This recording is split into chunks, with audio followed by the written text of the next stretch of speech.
감사합니다. 근데 박수 소리를 보니까 다들 소화가 잘 되신 모양이네요. 90년대쯤 우리 교회 오던 이제 젊은 대학생이 앞으로 교회 우리 찬송도 랩 같은 음악이 안 되겠냐 그러더라고요. 그러면서 이제 자기들한테는 지금 교회 찬송이 어른들한테는 다 최신 흐름을 따라간 거지만 자기들한테는 트로트라고, 그러니까 앞으로 그래 변하지 않겠나 했는데 그것까지 되겠나 했는데 이제 곧 그런 시대도 올 것 같은 예감이 듭니다. 오늘 특송 잘 들었습니다. 우리 헌금 7월 11조 배진아 자매님, 모든 것이 변해도 변하지 않는 주의 말씀과 사람을 향한 하나님의 경륜이 있다는 것이 복됩니다. 충주교회 이영수 형제님, 고영애 자매님, 감사헌금 드렸습니다. 아들 실제 결혼을 무사히 치르게 됨을 감사드립니다. 아들 부부가 주 안에서 행복하기를 기도합니다. 지난주에 결혼식을 올렸습니다. 그리고 감사헌금 중심부 신현덕 형제 박미자 자매입니다. 10년 동안 블루베리 농사를 지었습니다. 몸은 고되고 힘들었지만 은혜 베푸시는 하나님을 무수히 경험하고 교회분들의 은혜를 듬뿍 받은 시간이었습니다. 늘 이열래 목사님, 김치현 목사님, 한혜의 언니 말씀 그리고 간증, 많은 분들 말씀을 들으면서 일했기 때문에 힘들어도 힘든 줄 모르고 했던 것 같습니다. 10년 동안 시간이 은혜이고 감사만 남은 시간이었듯이 앞으로도 저희 삶은 무슨 일을 경험하더라도 주님의 말씀 공급으로 인하여 은혜와 감사만 남는 시간이 될 것입니다. 많은 분들께 정말 감사드립니다. 우리 블루베리 농장을 10년 하고 이제 올해 농사로 이제 마감을 짓는 모양입니다. 이 블루베리 나무하고 그대로 있어서 누구라도 이 블루베리 농사를 지을 의향이 있으신 분은 우리 현덕 형제나 미자 자매한테 연락을 주시면 되겠습니다. 예. 최종윤 형제님, 박혜란 자매님, 모든 것이 주님의 은혜요. 구체적으로 목사님과 교회에 감사를 드립니다. 성미화 자매님, 감사헌금. 목사님 시부상에 조문해 주시고 따뜻한 위로와 격려를 보내주신 것에 대해 깊은 감사드립니다.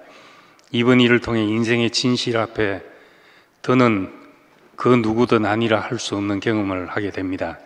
흩어지고 쓸모없어 부끄러운 제 인생을 향해 네게 둔 소망을 거두지 않겠다고 하신 말씀이 저를 의미 있는 인생으로 살게 하였습니다. 제가 제 자신을 보아도 하나님이 쓰실 곳에 쓰실 것이며 내게 주신 분량만큼 살아도 부족함이 없겠구나 하는 마음이 듭니다.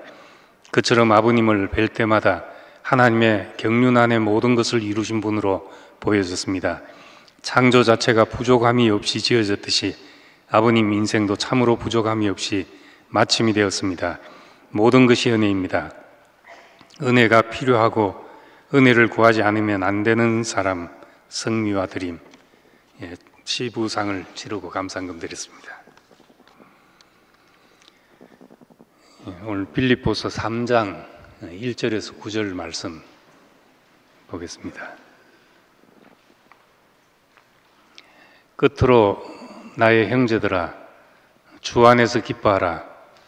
너희에게 같은 말을 쓰는 것이 내게는 수고로움이 없고 너희에게는 안전하니라. 개들을 삼가고 행악하는 자들을 삼가고 몸을 상해하는 일을 삼가라. 하나님의 성령으로 봉사하며 그리스도 예수로 자랑하고 육체를 신뢰하지 않는 우리가 곧 할례파라. 그러나 나도 육체를 신뢰할 만하며 만일 누구든지 다른 이가 육체를 신뢰할 것이 있는 줄로 생각하면 나는 더욱 그리하리니 나는 8일 만에 할례를 받고 이스라엘 족속이요 베냐민 지파요 히브리인 중에 히브리인이요 율법으로는 바리새인이요 열심으로는 교회를 박해하고 율법의 의로는 흠이 없는 자라. 그러나 무엇이든지 내게 유익하던 것을 내가 그리스도를 위하여 다 해로 여길 뿐더러 또한 모든 것을 해로 여김은 내 주 그리스도 예수를 아는 지식이 가장 고상하기 때문이라. 내가 그를 위하여 모든 것을 잃어버리고 배설물로 여김은 그리스도를 얻고 그 안에서 발견되려 함이니 내가 가진 의는 율법에서 난 것이 아니요 오직 그리스도를 믿음으로 말미암은 것이니 곧 믿음으로 하나님께로부터 난 의라. 아멘. 지난 주에는 이제 두렵고 떨림으로 구원을 이루라 하는 말씀을 드렸습니다. 제가 표현이 부족해서 이제 이 두렵고 떨림으로 구원을 이루라는 말에 또 많은 의문이 생기고 그랬던 것 같습니다. 이 책을 빌립보서 목사님 하신 말씀 요약한 책입니다. 그리스도를 삶으로 그리스도를 확대함하는 이제 빌립보서 책을 이해가 충분히 안 되신 분은 이 책을 보시면 좋겠습니다. 여기 보면 두렵고 떨림으로 구원을 이루란 말은 그리스도를 하나님이 이루신 구원을 우리가 살아내라는 말이라고, 그 살아낸다는 것이 구체적으로 어떻게 하는 것인지 이제 이 책에 좀 소상히 설명이 되어 있습니다. 이 책을 보시면 도움이 되리라고 생각을 합니다. 참 빌립보서 보면 그 말 다음에 너희 안에 행하시는 이는 하나님이시다. 근데 자신의 깊으신 뜻을 위하여 너희로 소원을 두고 행하게 하신다. 그렇게 말했습니다. 우리 안에 행하시는 이가 하나님이시니까 우린 내가 했다고 할 수가 없고 하나님이 하셨다 이렇게 표현하든지 우리에게 주신 그 생명 때문에 또 우리가 그렇게 사라졌다 이렇게 말할 수도 있습니다. 근데 또 자기의 깊으신 뜻을 위하여 우리로 소원을 두고 행하게 하신다 이렇게 말씀하셨으니까 우리가 그 삶을 갈망해서 우리가 살아냈다고도 표현할 수가 있습니다. 전에도 말했지만은 이 방 안에 향기가 가득 찼을 때 향기가 내 속에 스며들어 온다고도 표현할 수 있고 또 내가 향기를 들여 마셨다고 할 수가 있습니다. 그걸 경험한 사람은 이 말 저 말이 다르지 않다는 걸 알 겁니다. 우리가 지리산을 가면 지리산이 정말 아름답다 이렇게도 할 수 있고 지리산은 정말 험한 산이다 이렇게 말할 수도 있습니다. 말만 가지고는 이 아름다운 산을 왜 험하다 하냐 할 수 있고 이 험한 걸 누가 아름답다고 하냐 이렇게도 할 수가 있습니다. 근데 가본 사람은 아름답다고도 말해도 아멘이 되고 험하다 해도 아멘이 되는 거죠. 말은 어차피 참 말이 실제와 정확하게 동일한 말이란 것은 없습니다. 우리의 어떤 면을 그렇게 표현하기 때문에 예수님도 비유로밖에는 말씀하시지 않았다 이렇게 말씀하고 있습니다. 자로 잰 듯이 정확하게 자로 잰 듯이 하는 말은 정확하다는 표현이죠. 그보다 더 정확하다는 표현을 또 달리 할 길이 있는지 모르지만은 자로 잰 듯이 정확하다 이렇게 정확한 것을 말하기 위해서 그렇게 말하지만 자로 잰 모든 값은 다 근사값입니다. 꼭 그 값이라는 것이 없습니다. 아무리 자로 정확하게 재도 그건 다 근사값일 뿐이죠. 언어도 마찬가지죠. 우리가 본 것, 우리가 경험한 그 실제가 있는데 실제를 할 때 어떤 언어로도 그 표현이 부족한 것이죠. 그래서 불교에는 언어 도단, 분립 문자 이런 말을 하게 됩니다. 언어로는 끝이 있다, 한계가 있다. 문자로는 그 뜻을 다 세울 수가 없다. 이제 그렇게 말하는 것은 정말 그 실제를 경험하면 우리 표현처럼 꿀먹은 벙어리가 되기도 하고 언어로는 다 안 되기 때문에 그렇습니다. 우리가 부덕불 이제 말로서 이렇게 하지만은 사실은 이제 말보다도 더 마음이 더 크죠. 마음이. 그래서 장례식에 가서 어떤 말보다도 그 슬픈 데서 같이 눈물 흘리는 게 그 어떤 말보다도 더 정확한 위로고 표현이거든요. 결혼식장에 가서 내일처럼 기뻐해 주는 것보다 더 정확한 표현이 없죠. 그러니까 우리는 참 말을 좀 더 정확하게 표현하고 잘하고 싶고 하는 것이 있지만은 우리가 그것보다 마음이 크다는 것이 어떨 때는 이게 더 귀하구나 그런 생각을 하게 됩니다. 그래서 우리가 지금 이제 다 실제를 아는 분들이기 때문에 이제 표현을 넘어서서 이걸 말하는구나 하고 우리가 함께 그 이해해 갈 수 있기를 바랍니다. 오늘 말씀은 이제 빌립보서 말씀의 그 절정과도 같은 말씀이라고 할 수 있습니다. 그 바울은 자기에게 계시된 그 그리스도가 무엇보다 탁월했기 때문에 자신에게 유익하던 모든 것을 다 배설물로 여겼다. 이전 같았으면 그것이 자랑이었고 또 누구에게 내놔도 유대인들 사이에서 그 누구에게나 먹힐 수 있는 그런 것이었는데 그런 것이 다 배설물 같이 되었다. 이건 정말 좋은 것을 경험하니까 그렇게 됐다. 탁월한 것을 경험하고 나서 이전 것을 다 놓게 되었다. 그런 말씀을 하고 있습니다. 좋은 것을 경험하고 나면 전에 있던 것이 다 시시해집니다. 이건 우리가 다 경험하는 바잖아요.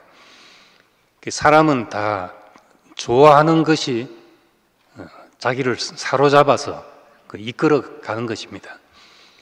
영광스럽게 보이는 것에 침례받게 되어 있습니다.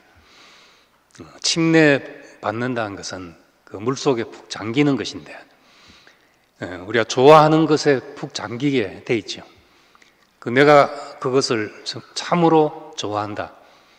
그럼 그것에 침례되는 것입니다. 선악과를 보고 보암직하고 먹음직하고 탐스럽게 보였다. 이미 그렇게 보인 것이 그 선악과 속에 침례된 것입니다. 세상에서 다 그렇게 좋아하는 것이 우리를 이끌어가게 되어 있죠.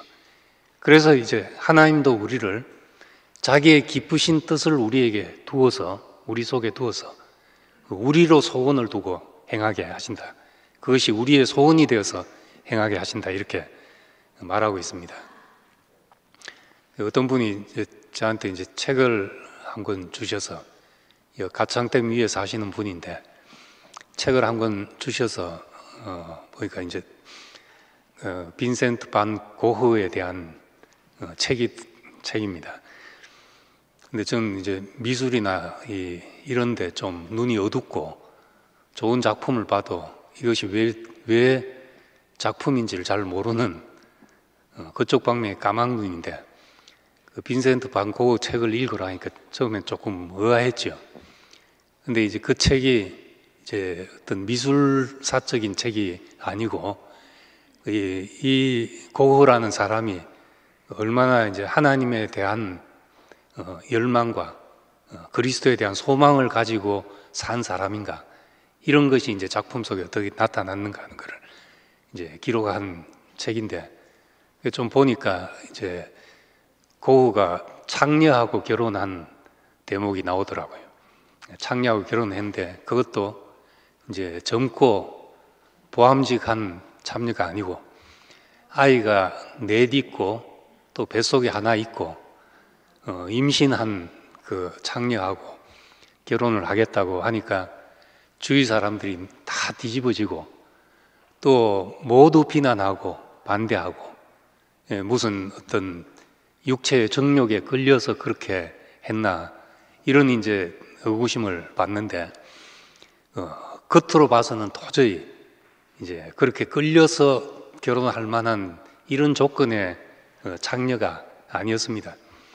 그리고 같이 이제 사는데 결혼했다고 해서 그 장녀의 습성이 하루아침에 바뀐 것도 아니고 돈만 생기면 술을 마시고 담배를 피우고 그러고 이제 방탕한 생활을 그대로 이어가고 이런 사람하고 이제 그 주위의 비난은 쏟아지고 본인도 이제 감당이 안 돼서 그렇게 하고 있는데 근데 끝에는 이제 도저히 안 되겠다 하고 헤어지게 됩니다. 헤어지면서 하는 말이 다른 사람들 다 비난하지만 나는 이 사람을 비난하지 않는다. 왜냐하면 이 사람은 좋은 것이 무엇인지 지금까지 좋은 것이 무엇인지 한 번도 경험해 보지 못했기 때문에 그렇다.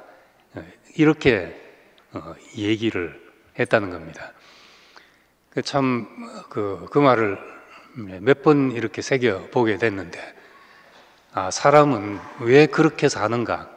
왜 그렇게 사는가? 이 고흐의 이해에 따르면 좋은 것이 무엇인지 한 번도 경험해 보지 못해서 그랬기 때문에 그 육체의 정욕과 육체의 본성에 이끌려 살 수밖에 없다는 거죠.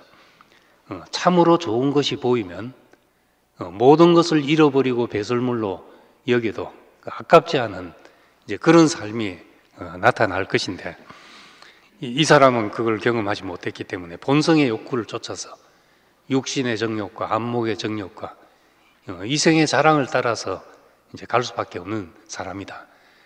도덕적인 가치나 또 뭐 어떤 신앙의 이상이나 이런 것이 한 번도 자기 눈에 좋아 보인 적이 없기 때문에 그렇게 산 것이다 이렇게 말합니다. 이 마치 가늠한 여인을 앞에 두고 있는 그리스도의 마음 같더라고요. 빛을 보지 못했기 때문이다. 빛이 없어서 그렇다. 나도 너를 정죄하지 않는다. 빛 안에서 보여진 그 하나님의 영광이 보여지지 않아서 그렇다. 나는 세상의 빛이다. 빛 가운데로 다닌 자는 어두움에 다니지 않는다. 이런 말씀을 하신 것과 이제 같은 맥락이라고 말할 수 있습니다. 그래서 하나님의 사람들, 하나님이 부르신 사람들은 먼저 그 앞에 영광이 보여졌습니다. 아브라함은 어떻게 갈대아 우르에서 나오게 됐는가? 창세기 12장에는 자세히 나와 있지 않지만은 사도행전 7장에 보면은 스데반이 그렇게 해석했습니다. 영광의 하나님이 그에게 보임에 갈대아 우르에서 나와서 헤브론으로 하나님의 부름을 향해서 가게 됐다. 영광의 하나님이 보였다고 그렇게 말했습니다. 모세도 호렙산에서 양을 쫓아가다가 호렙산에서 떨기나무에 나무가 타지 않는데 그 불이 타는 여호와의 불을 본 거죠. 하나님의 영광을 보게 됐다는 겁니다. 하나님의 나타나심은 하나님의 영광을 보는 것을 하나님의 나타나심이라고 그렇게 말합니다. 성경에서 말하는 영광이란 것은 하나님의 나타나심이죠. 그래서 하나님의 나타나심을 경험하고 그러고 나면 인생의 우여곡절을 겪지만은 하나님이 그 보여주신 그 자리로 인도되게 돼 있다는 겁니다. 야곱은 그 루스라는 곳에서 하늘이 열리고 사다리가 내려오고 천사들이 오르락내리락 하는 마치 하늘이 열리고 성령이 비둘기같이 임하는 예수의 그 침례 때의 경험처럼 야곱도 그런 경험을 하게 됐던 겁니다. 꿈에 보여진 것이지만은 그래서 여기가 하나님의 계신 곳이구나. 그 영광이 자기한테 보였는데 야곱은 그것을 한 번도 20년 동안 기억하지 못하고 살았지만은 하나님은 한 번도 그를 놓지 않고 그 길로 이끌어가고 계셨던 겁니다. 그래서 결국 그 입에서 베델로 올라가자. 나의 공고한 날, 형을 피해서 도망하던 그날 나에게 나타나셨던 하나님, 그 자리로 돌아가게 되고 그곳이 하나님의 집이라고 얼떨결에 당신의 집이 될 것입니다 해서 베델이라고 서원했지만은 그 자신이 그 과정을 통해서 하나님의 집이 되는 사람이 되게 된 것입니다. 영광이 보여졌다. 영광이 보여졌다. 그것이 우리를 사로잡아서 이끌고 가면은 우리가 뭐 결단하고 결심하고 무슨 어떤 그런 것에 의해서가 아니라 그 영광이 우리를 이끌어서 다른 것이 아깝지 않도록 되는 겁니다. 자주 말하지만은 부활을 본 사람에게 모든 소유를 판 것이 무슨 대단한 행위겠습니까? 모든 소유를 팔아서 밭을 샀다. 그래서 우리는 뭐 모든 것을 버리고 주님을 쫓아야 됩니다. 이렇게 말할 수 있을지 모르지만 그 아무것도 아닌 것이요. 부활을 본 사람이 어찌 그리 안 하겠냐는 겁니다. 그러니까 하나님은 우리를 그렇게 이끄시기 때문에 우리에게 수고로움이 없게 하신다는 거죠. 예수님의 말씀을 보면 오리를 가져가던 신미를 동행하고 또 겉옷을 달라면 속옷을 주고 뭐 그것까지도 뭐 마음만 먹으면 할 수 있겠지만 마음에 미워하는 자마다 이미 살인한 자고 음욕을 품는 자마다 이미 간음한 자고 그래서 하늘에 계신 너희 아버지의 거룩하심처럼 너희도 거룩하라. 이게 어떻게 가능하겠냐는 겁니다. 그렇게 살자면 우리가 가랭이 찢어질 수밖에 없죠. 우리가. 근데 그 말씀을 하신 분이 수고하고 무거운 짐진 자들아 다 내게로 오라. 내가 너희를 쉬게 하겠다. 내 짐은 쉽고 내 멍에는 가볍다. 어떻게 이것이 쉽고 가벼운 것이 되겠냐 하는 겁니다. 우리의 부르심이 보이면 그리스도의 탁월하심이 보이면은 어떤 것도 수고롭지 않고 어떤 것도 우리의 체질 아닌 것이 없고 우리가 즐거이 그 뜻을 행할 수 없는 것이 없는 그런 말씀이 되는 겁니다.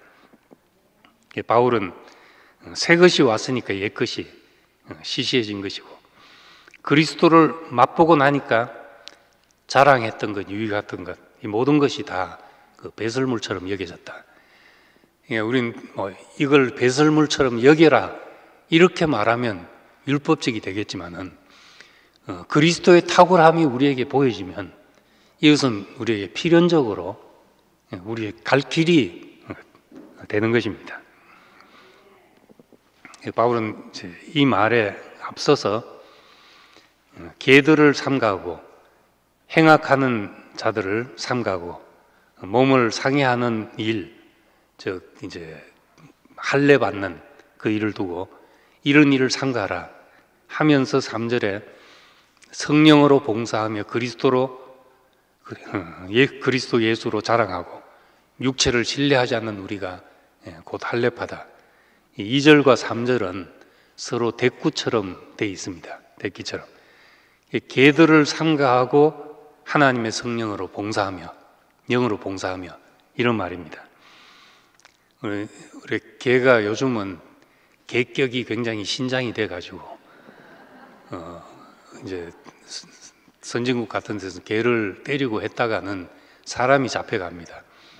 사람 때린 거와 똑같이 동물 학대죄로 그렇게 잡혀갑니다. 그렇게 됐는데 이제 뭐 옛날에는 한국이나 이스라엘이나 그랬겠습니까? 길거리에 이제 돌아다니기도 하고 하는데 이제 참 개의 그 양면성 한편으로는 정말 그 생리적으로 그 한 번 주인에게는 끝까지 충성하는 충성심도 있고 또 한편으로는 그 반대 사람에게 지저대고 물어뜯고 그 해를 입히고 하는 이런 면이 있기 때문에 여기서 이제 부정적인 뜻으로 얘기를 하고 있습니다. 이 개들을 삼가하고 하는 것은 사실 그 당시에 어떤 유대 지도자들을 율법 지도자들을 두고 한 말이었습니다. 요한계시록에서도 마지막에 보면 개들과 점술가들과 점 보는 자들 그리고 음행하는 자들 이런 자들은 우리가 생명책에 기록될 수 없고 둘째 사망 곧 불못에 던지고 하는 말씀이 나옵니다. 근데 이렇게 이제 마지막까지 경고가 나오는데 왜 개들을 삼가라고 하는가? 그건 이제 3절의 대꾸로 보면은 우리는 하나님의 영으로 봉사해야 될 사람인데 그렇지 않은 사람들을 두고 하는 말입니다. 표면적으로는 좋은 일을 하고 있지만은 자기 생각으로 하는 사람들입니다. 영으로 한다는 말에 성경의 표현으로 반대되는 말은 자기 생각으로 한다, 이제 그런 말입니다. 나쁜 일을 한다는 말이 아니라 자기 생각으로 하기 때문에 인위적일 수밖에 없고 뭔가 계산하고 도모하고 의도된 행동이 될 수밖에 없고 이런 것이 전부 다 생명을 따라 사는데 방해되는 일들이란 겁니다. 인위적인 도모는 다 무너질 수밖에 없다는 것이 이제 하나님 말씀이죠. 생명으로 난 것만 추수가 되는 것이고 사람이 만든 것, 의도된 것 이런 것은 다 허물어질 수밖에 없다. 이 말씀을 하고 있습니다. 악한 일꾼들을 삼가하고 했습니다. 악한 일꾼들을 삼가하고 그 댓글로 보면 우리는 그리스도 예수로 자랑하고 말을 합니다. 그러니까 악한 일꾼들은 그리스도 예수로 자랑하지 않는 다른 것을, 그 이의 것을 자랑하는 사람들을 말합니다. 쉽게 생각하면 모든 일을 자기 자랑으로 기결시키는 사람들이죠. 결국은 내 자랑이 되고 마는 이런 것을 말합니다. 사람이 이제 관심을 지나치게 자기에게 두고 있는 사람들, 이런 사람을 이야기하고 보면 이야기하면 항상 그 사람 이야기만 따라해야 됩니다.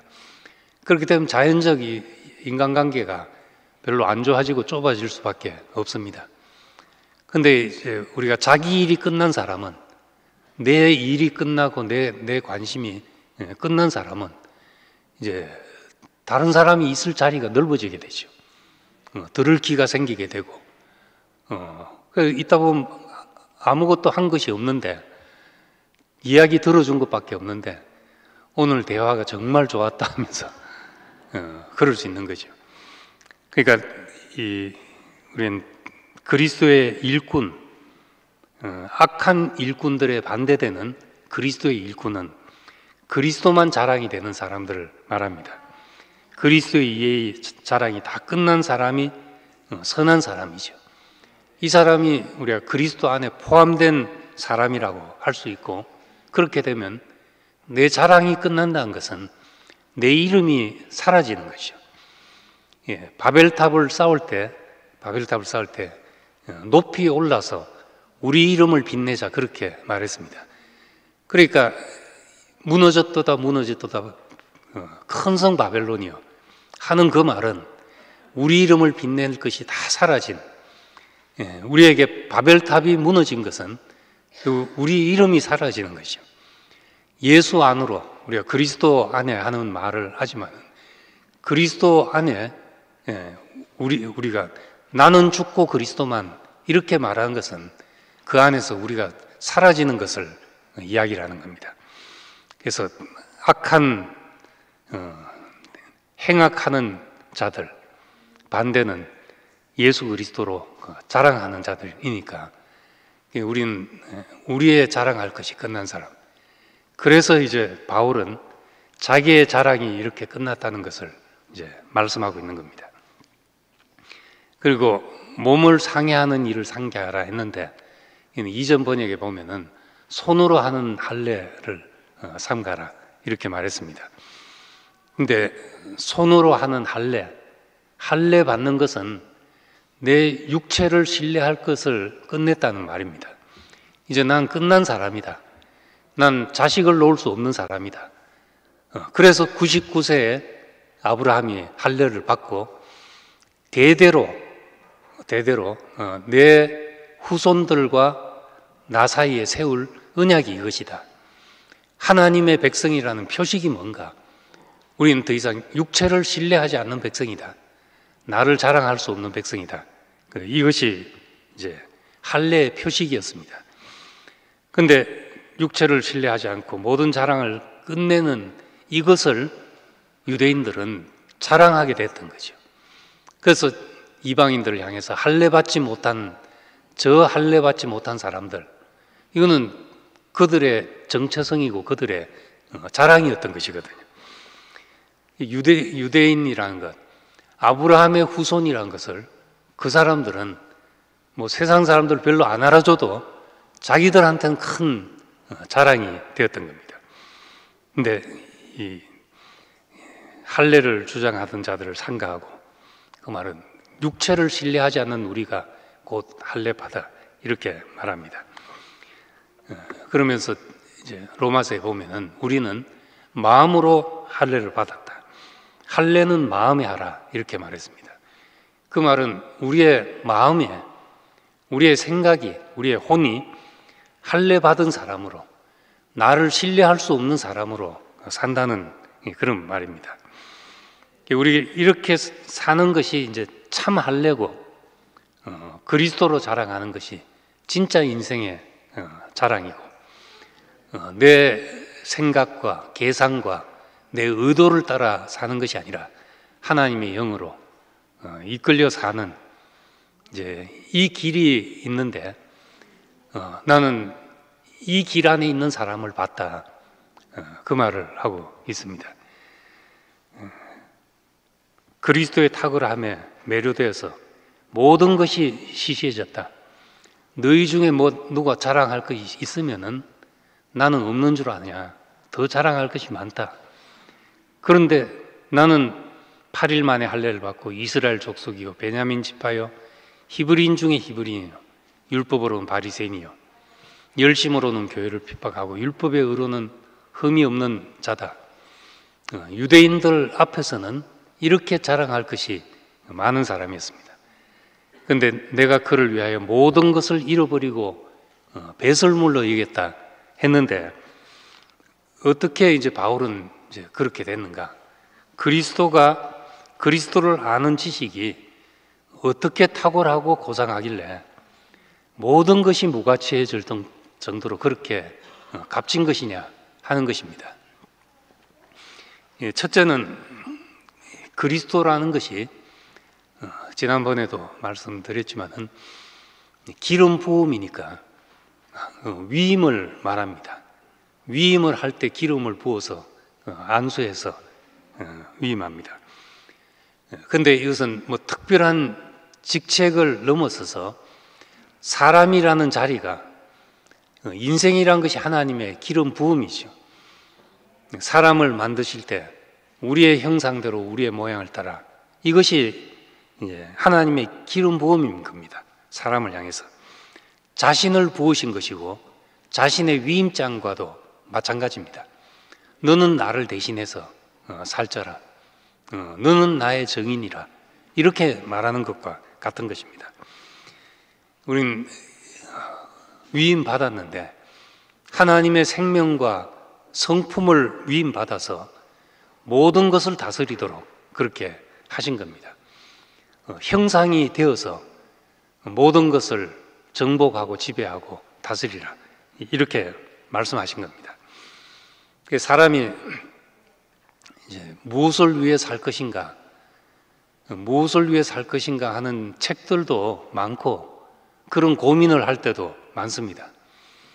젊은 사람들은 좀 더 구체적으로 뭘 할 것인가 이런 고민을 한 사람도 있는데, 더 근본적으로는 내가 무엇을 위해 살 것인가가 근본적인 고민이죠.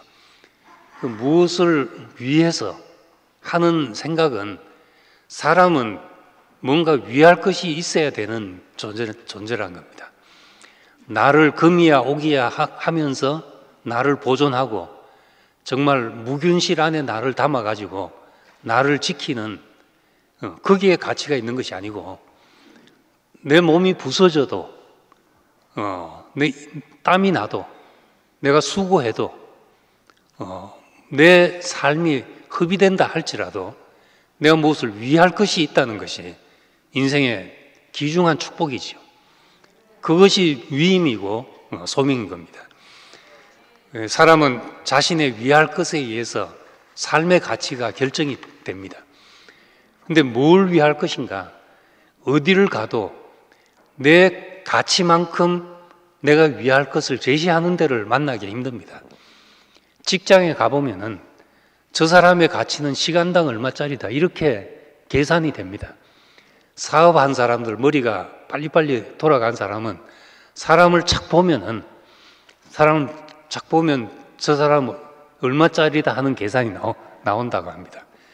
저 사람은 얼마를 주면 저 사람에게서 얼마가 생산되겠다 하는 계산이 나온다 그래요. 우리 성형외과를 하고 있는 분이 교회에 계신데 하도 일을 하다 보니까 얼굴을 착 보면 견적이 딱 나온다 그래요.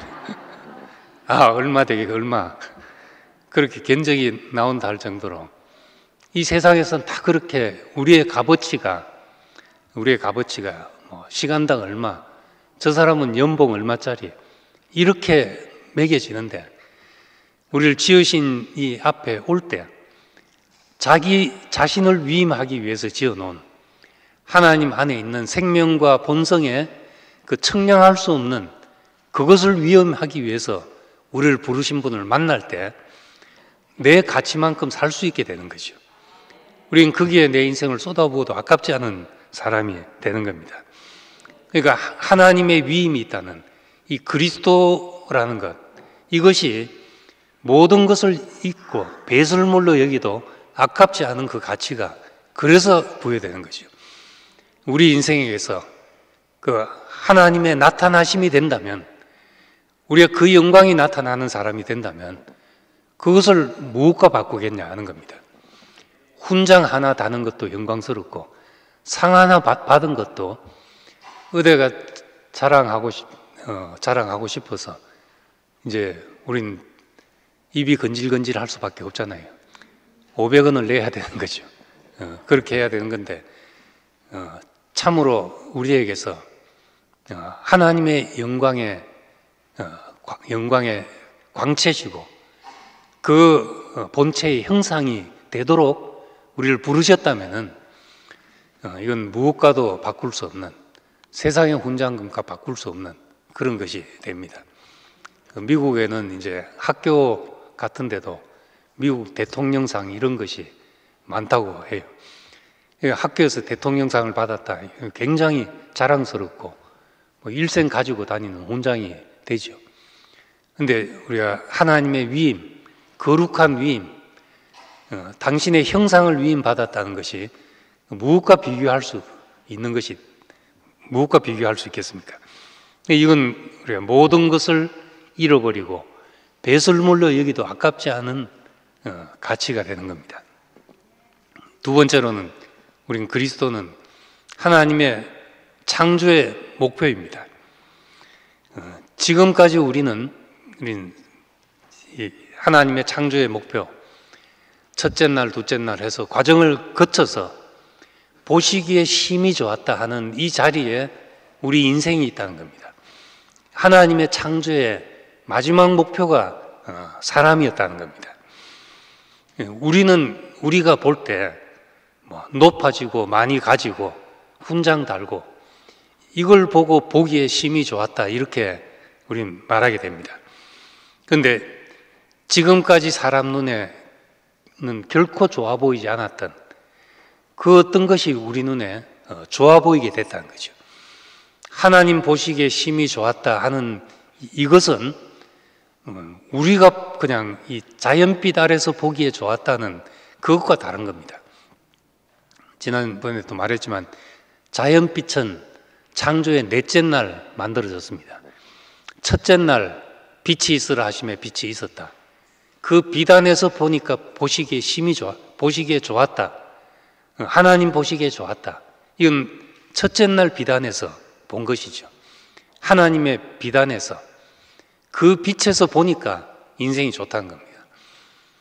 우리가 형제들 하나하나 우리 자연빛 아래서 보면 세상에 널려져 있는 사람 중에 한 사람이잖아요. 길 가다가 이런 사람을 보는데 갑자기 광채가 나더라 이런 경우 잘 없잖아요, 우리. 근데 그 형제의 간증을 들으니까, 그 형제의 간증을 들으니까 정말 아무것도 아닌 자리에서 나오는 그것을 부끄러워하지 않은 그 모습을 보니까 얼굴에 빛이 나고 우리 보기에도 힘이 좋다는 고백이 나오게 되는 겁니다. 저도 처음 와서 형제들 간증을 처음엔 형제들이 좀 이상하게 보여가지고 간증 듣기도 무서워했습니다. 우리 서울의 그 이형규 형님, 지금은 뭐 너무나 영광스러운 형제가 돼 있지만은 처음에 이제 나하고 나이 비슷한 또래 사람이 보니까 이제 그분인데, 이래 같이 차를 타고 하면서 제 얼굴을 이렇게 들여다보면서 그 형제 나가는 교회에서는 그리스도를 말해요 이러는 거예요. 무슨 뜻인지는 알지만은 그 대답하기가 좀 상스러워 가지고 뭐 다 자기만큼 하지요 하면서 그러고 지나가고, 더 말을 붙이면 나도 이상해질 것 같아 가지고 피하고 그랬죠. 근데 이제 어느 날 이제 한 사람 얘기를 듣는데 자기 부끄러움을 내놓으면서도 너무나 편안하게 그 이야기를 하는 거예요. 제가 처음 감동이 되는 것은 그런 거 있습니다. 난 아직도 내 약점, 부끄러움 이런 것을 누구 앞에 말하기가 주저되는데 어떻게 잘 알지도 못한 형제 앞에서 나는 이런 사람입니다. 나는 이런 사람입니다. 그 이야기를 드러내놓을 수 있냐. 정말 다른 자리로 옮겨져서 다른 영광이 보이지 않으면은 이것이 드러내놓을 수가 없는 겁니다. 이걸 진짜 부끄러워하고 있으면 못 내놓죠. 그런데 그것이 부끄럽지 않은 자리로 옮겨졌기 때문에 그 얘기를 하고 있는 겁니다. 그게 참 소망이 됐죠. 그래서 대구 오기 얼마 전에 목사님이 그 형제들 간증을 이야기하면서 이런 얘기를 어디에 내놓고 이야기하겠으며 어떻게 이제 그 얼굴 보고 같이 있겠냐. 그런데 하나님 나라는 시집가고 장가가고 먹고 마시고 이런 세계가 아니기 때문에, 다른 세계이기 때문에 이런 얘기들을 할 수 있다. 그 얘기를 하는데 그 하나님 나라라는 것이 너무나 저에게 소망이 됐습니다. 흙으로 지어졌지만은 보시기에 심이 좋았다고 볼 수 있는 그런 사람들, 그런 세계, 이게 소망이 되죠. 이것이 하나님의 창조의 목표구나 하는 걸 알 때 우리에게 참 소망이 생기고 보시기 절대적인 목표가 생기는 겁니다. 사람이 좋아하는 것은 다 변합니다. 결혼할 때 정말 눈에 콩깍지가 씌어서 뭐 검은 무리가 팥뿌리가 되도록 하고 결심하고 고백했지만은 결혼하면 또 달라지잖아요. 사람의 눈이란 건 계속 바뀔 수밖에 없고 또 안 보던 것이 보이고 이렇게 되는데, 하지만 하나님의 창조의 목표, 하나님 보시기에 심히 좋았더라 하는 그것이 우리에게 보여서 인생의 목표가 되면 우리 사는 날 동안 변할 수 없는 소망이 되고 변할 수 없는 목표가 되는 것입니다. 이 자리에서만 인생이 존귀하구나, 천사보다도 사람이 존귀하구나, 왜 사람이 하나님의 아들인가, 천사가 훨씬 나아 보였는데 그래서 천사처럼 살 수 없을까, 천사 같다 하면 극존칭이 되고 극칭찬이 되고 이런 것인데 저 사람은 천사 같단 말이에요. 우리 교회에서는 오히려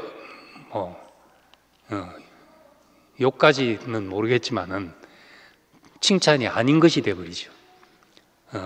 정말 사람을 만났다, 그게 우리 안에서는 칭찬이 된 겁니다.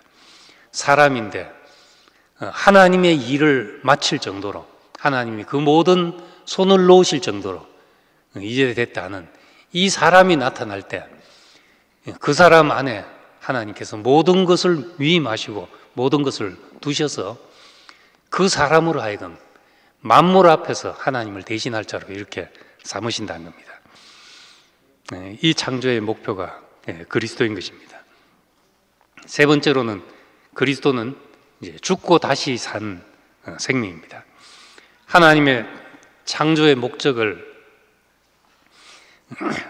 위해서 자신의 생명과 성품을 위임하고 하나님을 나타내 살게 했는데, 우리에게서 하나님의 나타나심이란 것은 바울의 말대로 내가 그리스도와 함께 십자가에 못 박혔나니 그런 적이 이제는 내가 사는 것이 아니다.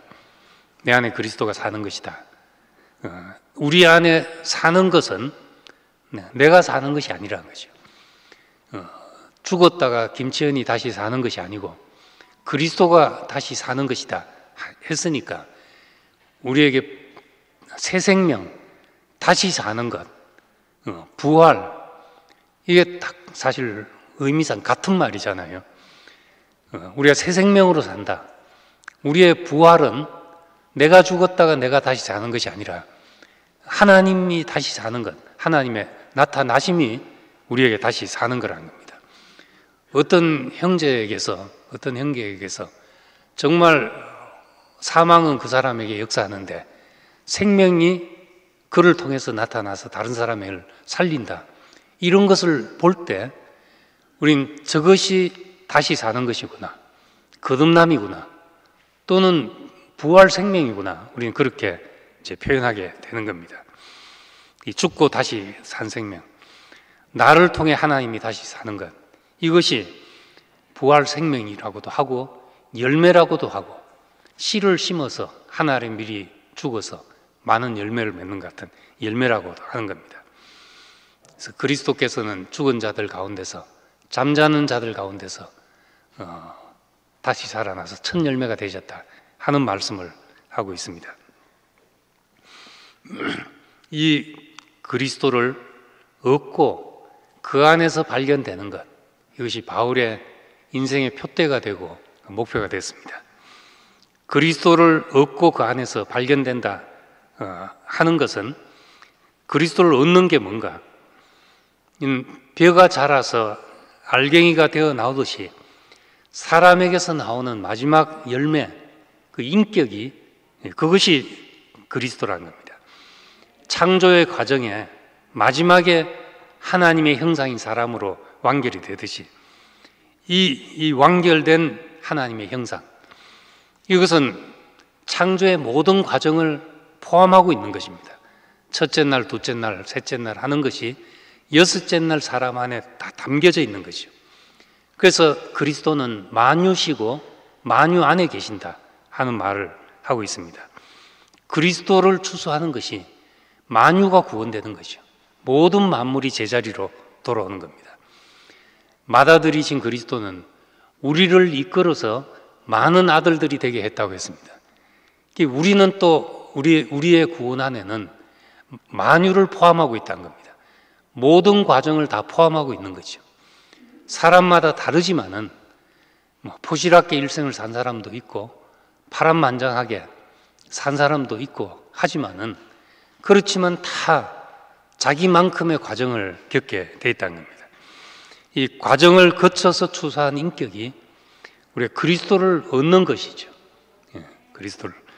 그래서 우린 마치 요구르트가 유산균과 우유가 합해져서 요구르트가 되듯이 그리스도도 하나님과 사람의 연합이란 겁니다. 이 연합 안에서 우리 그리스도가 나오는데, 어디서 나오는지를 몰랐는데 우리는 십자가에 못 박혀서 아무것도 할 수 없는 그 사람, 자기를 도모할 수 없는 그 사람, 내려오라 조롱해도 내려올 수 없는 그 사람 안에서 우리는 하나님의 생명과 성품이 나타나는 하나님의 표현이 된 사람을 보게 됩니다. 그 십자가에 못 박힌 그 사람이 우리와 같은 참 사람이잖아요. 그런데 그 사람을 보고 저는 진실로 하나님의 아들이었다는 고백을 한다는 겁니다. 우리가 참 사람일 때 참 하나님의 아들인 것입니다. 참 사람이라면. 그래서 하나님은 우리에게 자기 형상을 주셨으니까 자기 형상을 찾으실 것이고, 우리에게 그리스도를 주셨으니까 우리에게 그리스도를 찾는 것입니다. 우리 인생의 목표는 그리스도를 얻는 것이 목표지요. 하나님이 열매를 찾으실 때 내놓을 것이 있는 사람이 이로 서게 되는 겁니다. 또 그리스도를 얻을 뿐만 아니라 그 안에서 발견되려 한다, 그렇게 말했습니다. 예수 안에서 내가 발견된다. 내가 누구인지를 예수 안에서 보는 겁니다. 저 사람이 바로 나구나. 하나님 보시기에 좋다 한 사람이 바로 저 사람이었구나. 벌거벗어도 부끄럽지 않은 사람. 하나님이 저 사람을 찾았구나, 이렇게 보게 되고, 저것이 내 참모습이었다.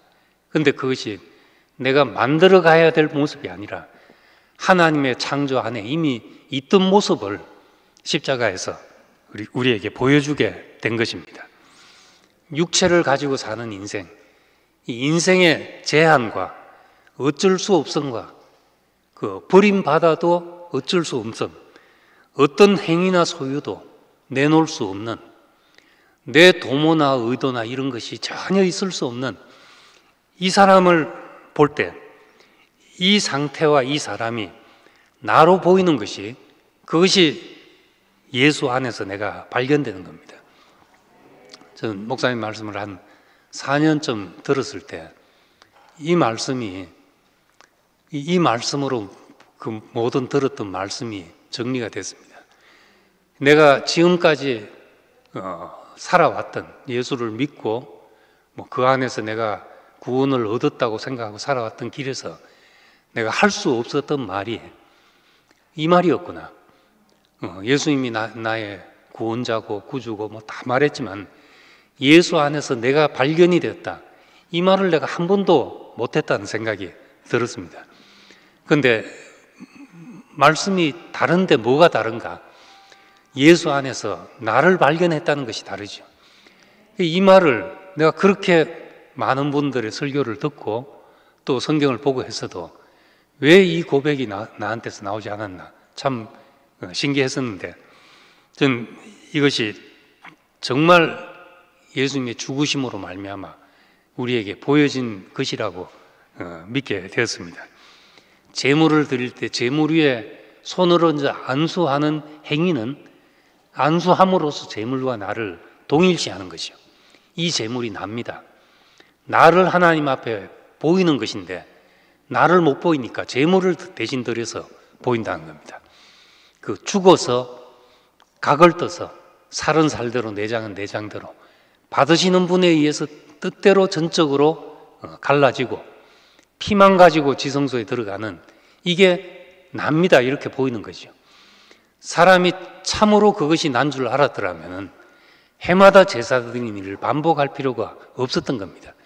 근데 그렇게 손을 얹고 위임했지만 나 따로 제물 따로였기 때문에 해마다 그 제사를 반복할 수밖에 없었습니다. 그런데 우리가 십자가에 못 박혀 내려올 수 없는 그 예수와 내가 동일시되게 되면, 아, 저것이 나구나, 이렇게 알아지면 우리가 하나님 앞에 보여진 사람이 되고 다시는 그 제사를 반복할 필요가 없는 사람이 되는 겁니다. 아브라함을 부르실 때 바로 이 사람을 보고 부르셨다. 모세를 부르실 때도 바로 이 사람을 보고 부르셨다. 다윗을 택하실 때도 모두 십자가에 못 박힌 이 한 사람을 보고 부르셨다. 우린 그렇게 알게 되니까 우리가 다 그 안에 있고 만물이 다 그 안에 있고 내 인생의 모든 과정이 이 길을 오기 위함이다. 우리 노래 가사에 있잖아요. 나의 모든 고난 의무는 이 길 오기 위함이다. 그 찬송 얼마나 참 좋은지 그 즐겨찾기 한 노래가 됐습니다. 주님 달려 죽은 십자가, 내게 부딪힐 때 나의 모든 자랑 영광은 연기처럼 그 앞에 사라진다. 내 모든 고난과 의문, 나는 왜 이렇게 살아야만 했나 하는 모든 것이 이 길 오기 위함이다. 이 예수 안에서 내가 부딪혀서 그분 안에 발견되기 위함이다. 그 안에서 모든 것을 배설물로 여긴 이 사람, 그리스도를 얻고 그 안에서 우리가 발견된다면 우리 세상에 무엇도 어떤 존재도 부러워할 것이 없게 되고 무엇에도 미혹될 필요가 없는 사람으로 살게 될 것입니다. 우리가 그리스도 안으로 부르신 주님을 찬양합니다. 기도하겠습니다.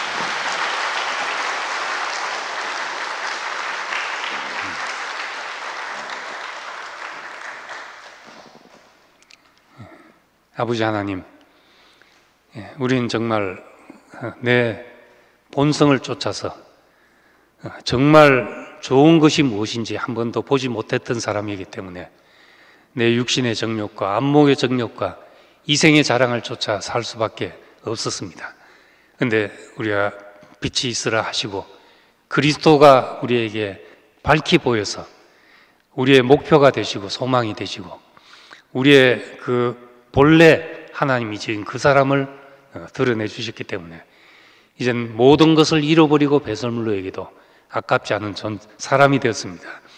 무엇도 부럽지 않은 사람이 되고 어떤 존재에도 미혹받을 필요가 없는 사람이 되었습니다. 이것이 우리에게 우리 눈앞에 밝히 보여서 우리가 더 이상 여기저기 기웃거릴 필요가 없는 사람으로 살게 하신 것을 감사드립니다.